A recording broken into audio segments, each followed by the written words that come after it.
In this video, I will go over the commonly made assumptions that enable learning from positive and unlabeled data. These assumptions can be about the labeling mechanism and also about the class distribution. I will try to give some insights why these assumptions help the learning and also discuss some of their limits. In the previous video, we saw that when learning from positive and unlabeled data, we tend to make a lot of assumptions to enable this learning. So now we're going to look at these assumptions in more detail, but we will just always assume already that we have enough data to learn from and that our training data is an IID sample of the population. So that the assumption that we will look at are the class distribution assumption and the labeling mechanism assumption. But let's see first why, again, we need those assumptions. Let's look at our running example again. A dataset with loan applications, of which some were approved by the bank and others were not. Some of the loan applications might not have been approved because they didn't qualify for getting a loan, while others actually might have qualified, but for some other reason they were not approved by the bank, like the bank might not have had enough funds to approve all the loans. The big question is now, why is a certain example unlabeled? Is it because it's negative? Or was it actually positive, but the labeling mechanism decided not to label it? This is actually something that we cannot know from the data alone. So we have to make some assumptions. So here, something that you could say is like, I assume because it's close to a positive example that it's probably positive, or because it's like, it has a lot of positive examples around that it's positive. Or you could also say, no, I actually assume that it's a linearly separable class and half of them should be negative, so then this one would fall probably on the negative side. So depending on the assumptions that you make, you will assume that this one is negative or labeled when training your classifier. Okay, let's go over some commonly made assumptions in PU learning. We will start with assumptions about the labeling mechanism and then also go over some of the class distribution assumptions. The most commonly made assumption about the labeling mechanism is a selected completely at random assumption. Under this assumption, every positive example has the same probability to be labeled. This probability is, of course, a label frequency C. And it means that the propensity scores are actually independent on the features X. Take a look at this figure. Here we have a data set with green and blue positive examples and orange negative ones that were sampled from a distribution over two features. So on the Y side, we see that actually both the positive and negative examples were sampled from this same Gaussian. The orange line is not visible here. But on the X side, the positive examples were sampled more on the left and the negative examples were sampled more from the right. So you can see that it gives these two blobs in the data. Now, because the selected completely at random assumption holds, we can see that the labeled examples, which are the subsets of the positive examples, it are the green examples here, they were sampled from a distribution that actually looks exactly the same as the positive distribution, only that it's scaled down a bit, but the shape is the same. So this is something that is the case always with the selected completely at random assumption, that the labeled distribution actually is the same as the positive distribution. So in our recurring example, it basically means that for each of the loan applications that do qualify for a loan, we would flip a coin to see whether we accept it or not. So it could, for example, look like this in the end. I think it may be quite unlikely that the bank would actually flip coins to see if they accept qualifying applications. However, what could be the case is that they just, on certain days, they accept everything that qualifies, and on other days when their funds are low, they don't accept anything. And because the day of the loan application is not part of the features, this is essentially a random process. Because the distributions of the positive and the labeled examples have the same shape, we can see that actually the probability of a certain example to be labeled is directly proportional to the probability that it's positive. The only difference between the probabilities is the label frequency with which it is scaled. Now, this is a very important observation because although that we can not directly estimate this probability, the positive probability from the data, we can actually estimate the probabilities that something gets labeled by training a non-traditional classifier which uses the labeled examples as positive and the unlabeled ones as negative. As a result of these two probabilities being directly proportional to each other, this non-traditional classifier actually has some very nice properties. We'll discuss these properties next.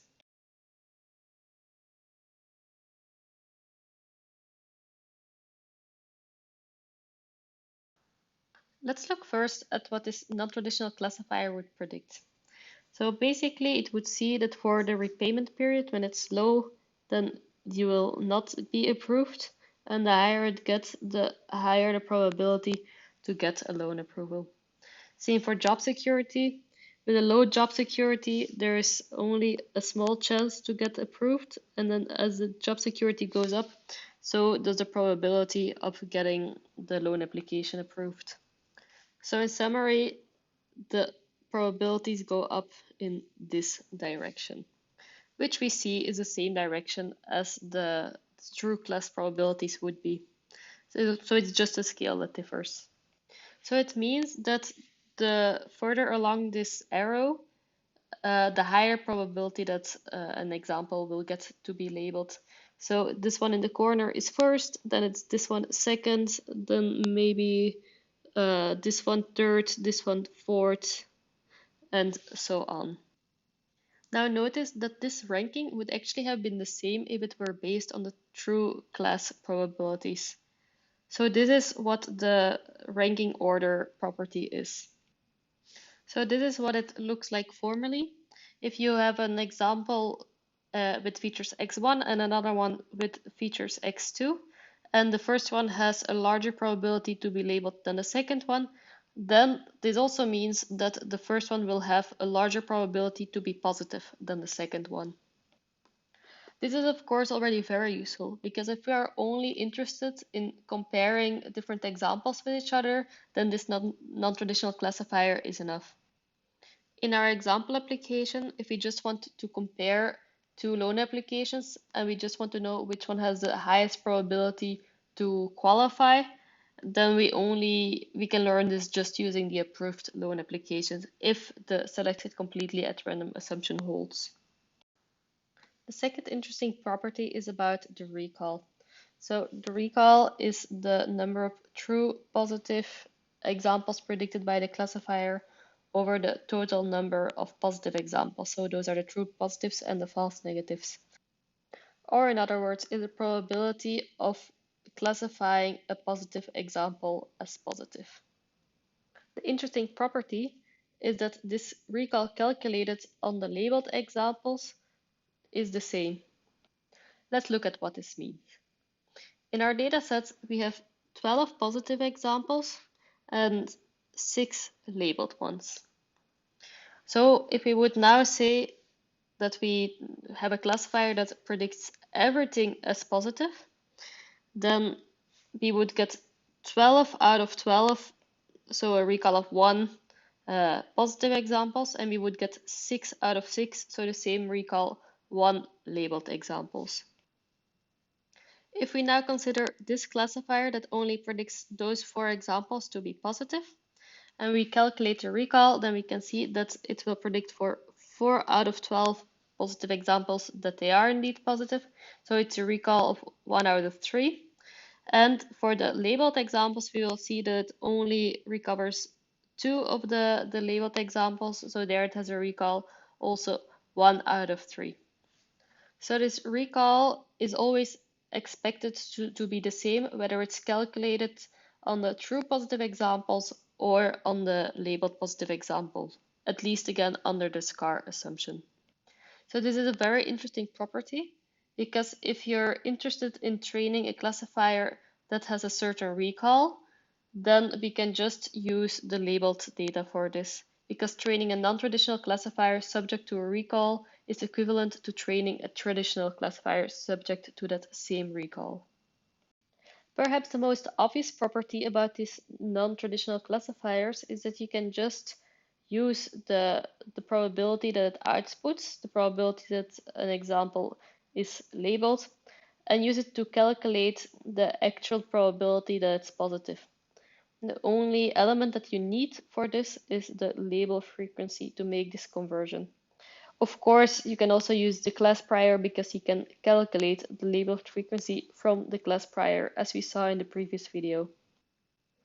Having to give this label frequency as an input is not a light requirement, but you might know it from some background knowledge, or if you do have a small fully labeled validation set that you can work with, or there actually exist methods to estimate this directly from positive and unlabeled data.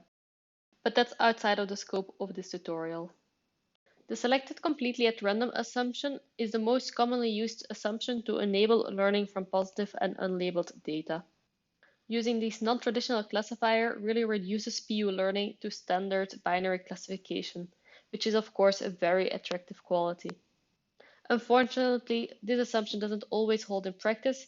Therefore, we will look at some other assumptions that we can make about the labeling mechanism.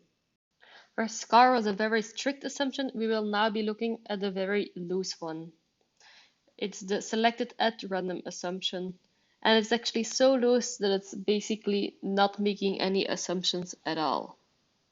So according to this assumption, each positive example will be selected to be labeled according to a probability, and that's the random part. But this probability is completely determined by the values of each features. So really, it's actually selected conditionally at random on the features. The reason why it's not called like this, but just selected at random, is because it's in analogy with the names of assumptions about missing data. There you also have missing completely at random, missing at random, just like in PU learning. Okay, take a look at this figure here. It's very similar to the figure that we had before in the SCAR assumption, but now you see that actually on the y-axis, the higher you are, the more likely that a positive example here will be selected to be labeled. So you see indeed here, the examples are more in the left upper corner, while all of the positive examples are just on the left side. So a big difference with the SCAR assumption is now that the distribution of the labeled examples is no longer the same as the distribution of the positive examples. There is really a bias observable now. So this really complicates the learning because now it looks like only in this space you have labeled examples.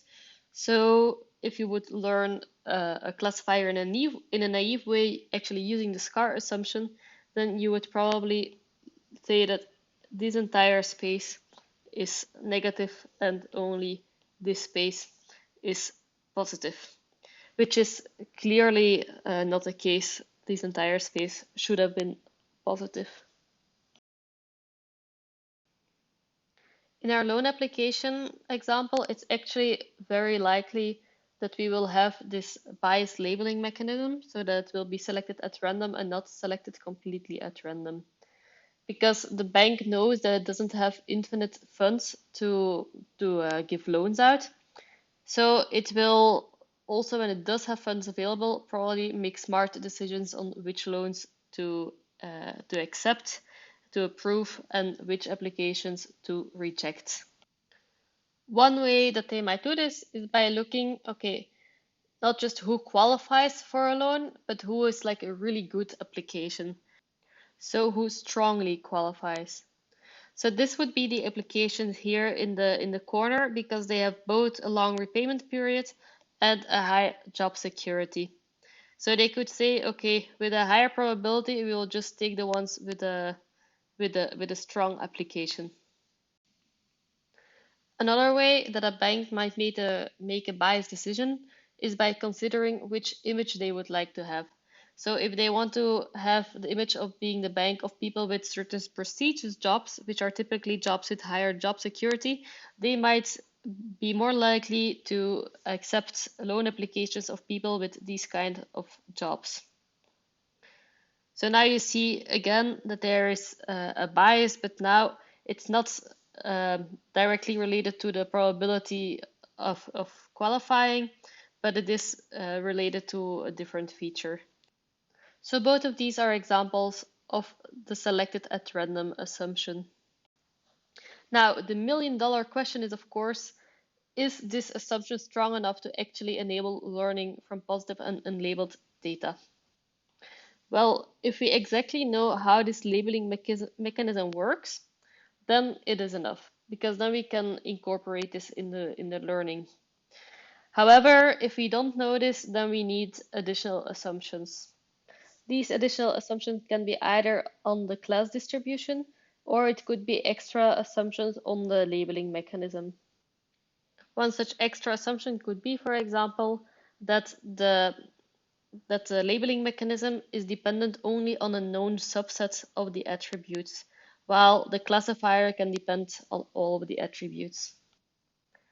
Actually, any knowledge that we have about the labeling mechanism, we should be able to incorporate this in the learning to guide it in the right direction, and these would be additional assumptions.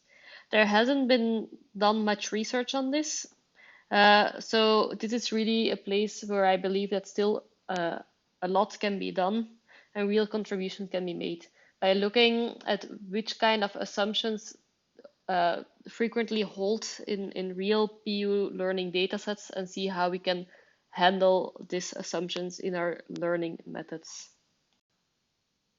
Actually, one additional assumption for SAR has already been made that is pretty important. It's a probabilistic gap assumption.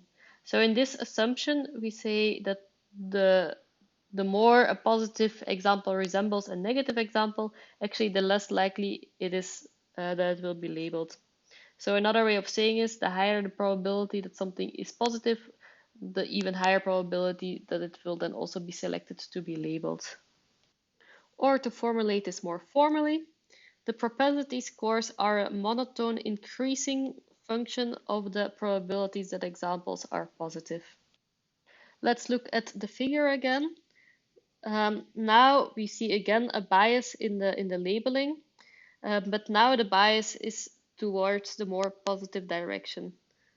So you can see the more you go to the left, the more likely that examples are positive. So it's also there more likely that positive examples will be labeled. We actually already saw an example of the probabilistic gap assumption in our loan application example, and it was that applications that really qualify harder are more likely to be selected to be labeled. So the more in this direction, the more likely that a positive example will be labeled. This probabilistic gap assumption is actually very attractive because now the non-traditional classifiers that can predict the probability of an example to be labeled are again useful. Now we will have two important properties. So the first property is that each example that was predicted positive by the non-traditional classifier is actually a reliable positive example. So whenever the non-traditional classifier predicts that the probability of an example to be labeled is larger than 0.5, which is the usual threshold, then the probability of this example to actually be really positive will also be larger than 0.5. The second property is the same as we wanted before, that the ranking order is preserved. So what this meant was, of course, that when there's a certain example and it has a higher probability to be labeled than another example, then it will also have a higher probability that this is really positive than the other example. So again, this is really useful if we're just trying to find the most likely positive example. So if we're interested in which applications are really the strongest one, or if we have two applications that we want to compare. The non-traditional classifier under the probabilistic gap assumption will still be able to do this. The proofs for these two properties are actually not that hard, but still outside of the scope of this tutorial, but you can find them in the survey paper. That was it for the labeling mechanism assumptions, so let's move on to the data assumptions. A first assumption that one might make is the negativity assumption. This is actually just ignoring that it is PU data and just taking all of the unlabeled examples as negative, and then just training, doing normal machine learning like that. Actually, in combination with the scar assumption, this is not necessarily a bad idea to do. Because remember, when you are only interested in the most confident predictions or comparing predictions, you can just use the ranking order property, which is actually also the case with the probabilistic gap assumption, right? And secondly, if you're only interested in a certain recall for your classifier, then you can just use the recall property. So the negativity assumption is always wrong, but depending on your application, it might be okay to do it. A second commonly made assumption about the class distribution is that the two classes are separable. This means that we can find a function that separates all the positive from the negative examples. So this one is an example of a linear separability, because you can separate it with a line, but it doesn't need to be necessarily linear. Here it's a circle, so it's not linear, but it is separable. So main insight about this assumption is that if this assumption holds, we should be able to learn a classifier that has no false negatives. So if we would have this classifier, then we know that it's wrong because we have labeled positives here on the wrong side of the classifier. If there's no separability, this could be the case just because the classes overlap, but because of separability, this cannot be the case. If the separability holds, it also becomes easier to handle a bias in the labeling mechanism. Take this for example. Here, if we would not be making the separability assumption, but we would be making the scar assumption, we would say like, okay, here there are fewer labels than here. So this is definitely the positive class, but this one maybe not. However, because now we have the separability assumption, we know that any classifier needs to have all of the labeled examples on one side.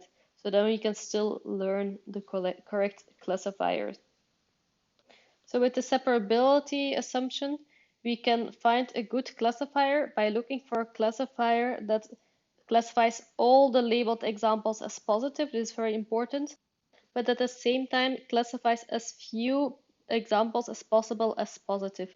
So it will really push this line as close as possible to all of the labeled examples, but still making sure that all the labeled examples are on one side of them. The last assumption that we will discuss is smoothness. This is actually a super common assumption in machine learning, and it just assumes that examples that are similar to each other are likely to have the same label. This is actually the basis of machine learning, because otherwise there's no model that you can learn if everything can just be different. But in particular, this is very useful for identifying reliable negative examples in the positive and unlabeled data. So the reliable negative examples would be examples that are not similar to any of the positively labeled examples. In the next video, we will finally get to the real stuff. We will discuss our first PU learning methods. The techniques that we will discuss belong to the class of two-step techniques, which are particularly suitable for PU learning with separable classes. See you there!